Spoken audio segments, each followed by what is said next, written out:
السلام علیکم۔ آج انشاءاللہ آپ کو بتاؤں گا میں کہ اسم اعظم کیا چیز ہے۔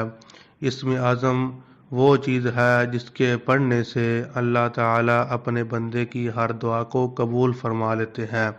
یہ کچھ ایسے کوئی خاص قسم کے الفاظ ہوتے ہیں جو اللہ تعالیٰ کی تعریف بیان کرتے ہیں، اس کو اسم اعظم کہتے ہیں۔ ابن ماجہ کی روایت ہے، رسول اللہ صلی اللہ علیہ وسلم نے ارشاد فرمایا، جو شخص اسم اعظم کے ساتھ دعا کرے گا تو اللہ تعالیٰ اس کی دعا کو قبول فرمائے گا۔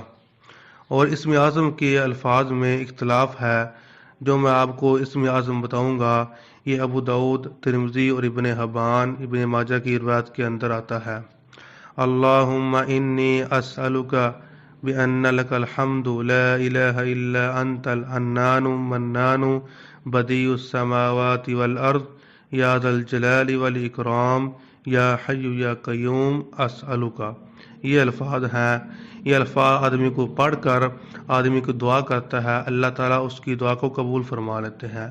یہ اسم اعظم کی ایک دعا ہے۔ ایک دوسری روایت کے اندر آتا ہے، وہ بھی اسم اعظم ہے، یعنی کہ وہ بھی آدمی دعا کر کے یہ الفاظ پڑھ کے اللہ کے سامنے کوئی بھی آدمی دعا کرتا ہے، اللہ تعالیٰ اس کی دعا کو قبول فرما لیتے ہیں۔ وہ یہ الفاظ ہیں، وَإِلَٰهُكُمْ إِلَٰهٌ وَاحِدٌ لَا إِلَٰهَ إِلَّا هُوَ الرَّحْمَٰنُ الرَّحِيمُ الف لام میم اللہ لا الہ الا هو الحی القیوم۔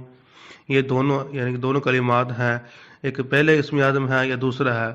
آدمی کوئی بھی دونوں میں سے ایک پڑھ لے تو انشاءاللہ اس کی دعا کو اللہ تعالیٰ قبول فرما لیتے ہیں۔ السلام علیکم۔